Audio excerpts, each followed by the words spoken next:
Welcome into another episode of Tailgate Talk SEC. I am Will Thomas. We have got another transfer portal update video for you guys here on Sunday, January 4th. Now, if you're trying to follow the portal, you're looking everywhere, but it's a lot to deal with. Subscribe to me, follow me on Twitter, and follow me on TikTok under these same names. Twitter is W Thomas Sports. It's down here, or down here. I forget which one. But I'm doing my best to be on top of it. I'm trying to cover every single player that goes in, every meaningful addition and loss for every team. So if you're trying to follow the portal and you have been enjoying my stuff, please subscribe and give me a follow. I would greatly appreciate it. But let's get straight now into these Sunday updates as of 2:30 Central Time. Once I record this, I'm sure there's going to be a lot that comes out, but I'll cover that on my TikTok too. But let me just get straight into what has happened so far. Sharif Denson, a DB from Florida who hit the portal, he committed to Ole Miss this morning. Now, Pete Golding, he's doing a really good job of being able to recruit the portal and bring in talent right now, despite being, the new head coach at Ole Miss, going through this playoff push. And they haven't gotten an offensive commit yet in the portal, which makes total sense, right? Given that the offensive staff that's currently there in place isn't really their offensive staff. A lot of them are going with Lane Kiffin to LSU.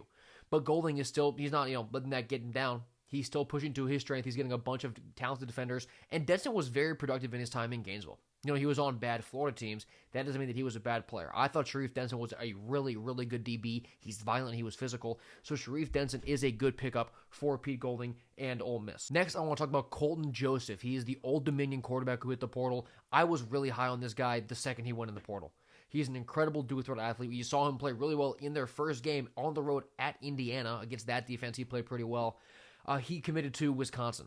He's going to the Big Ten. He'll be a Badger. His name was linked to some of the Florida schools who wanted quarterbacks. It was kind of being tossed around elsewhere, but it'll end up at Wisconsin. I'm really excited for that. And the immediate move after that was Billy Edwards Jr., Wisconsin's quarterback, is now going to North Carolina. He's joining forces with Bill Belichick in Chapel Hill.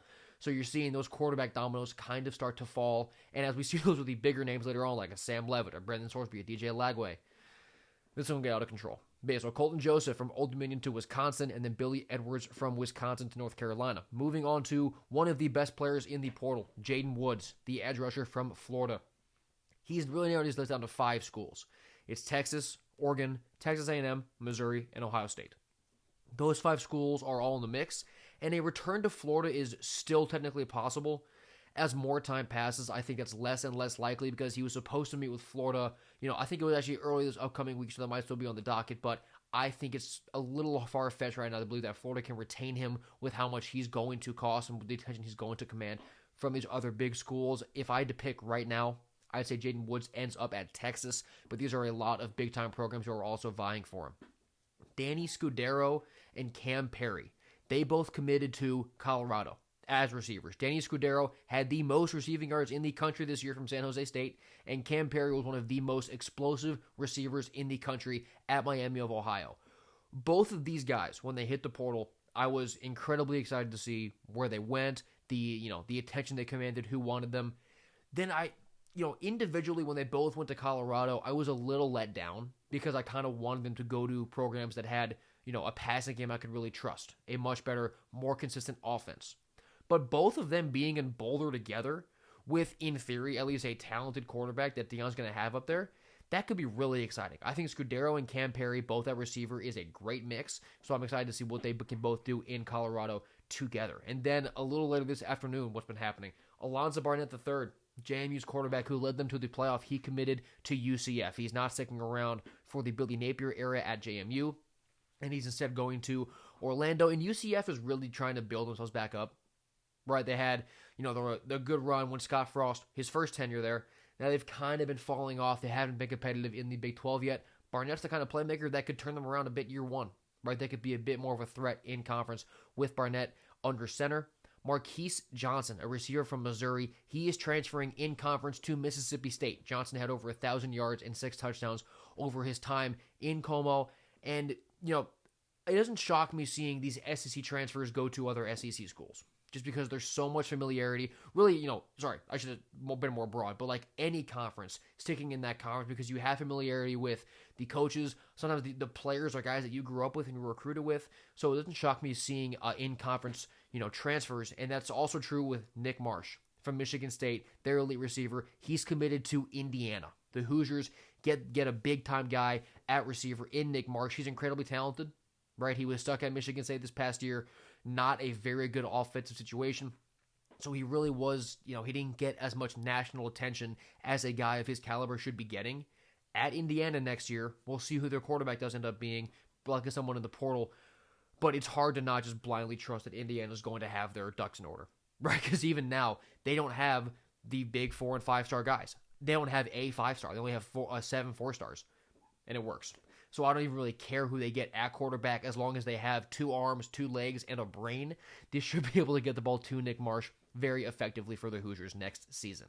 Keon Keeley. He is a 5-star edge rusher a few years back in the class of 2023. He is leaving Alabama and hitting the portal. He's a guy who I was really excited to see when he was coming out of high school a few years ago. And he just hasn't really broken out. He came on a little bit, late this season. You started to hear his name much more during games, making big plays, making sacks, TFLs. He still hasn't been able to consistently be that breakout guy that you would have expected him to be, being a 5-star player.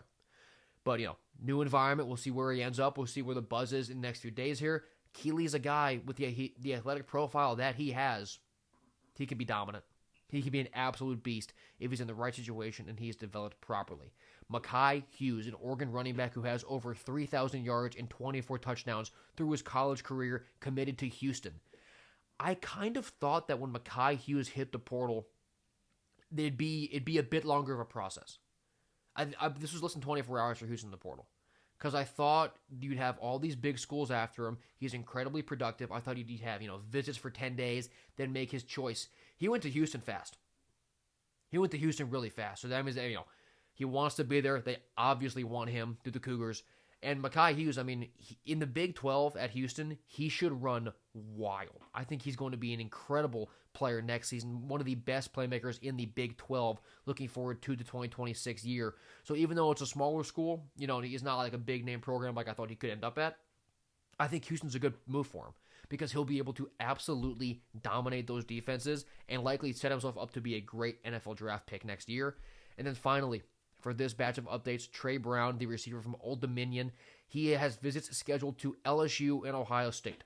If you don't know who Trey Brown is, you didn't watch much of Old Dominion, you don't know much about that offense, he's visiting LSU and Ohio State as a wide receiver. That's sort of all you need to know about how good this kid is. He's got a great length, great metrics and everything. He's incredibly productive. He's an incredible athlete. But when LSU and Ohio State try and pluck you from a not a major conference as a receiver, he's a legit ball player.